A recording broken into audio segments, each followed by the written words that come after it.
లోనికి వచ్చి బోధ విని ప్రభువుతో కొనసాగుతున్న వారు ఏం చేయాలంట? ఇంకొంచెం లోతుకు వెళ్ళాలట. ఇంకొంచెం లోతుకు వెళ్ళాలి.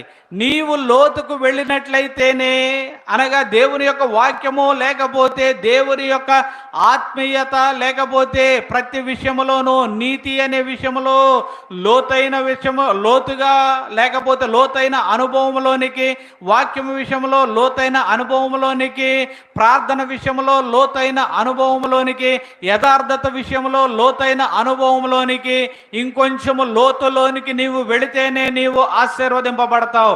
కేవలము దేవుని సంఘంలోనికి వచ్చిన తర్వాత ఒకప్పుడు ఎలా ఉన్నావో అలాగే కేవలం వినేవాడివిగా ఉంటే నీవేం పొందుకోలేవు? ఆశీర్వాదాలను, లేకపోతే పంటను, సరి అయిన ఫలాన్ని నీవు చూడలేవు.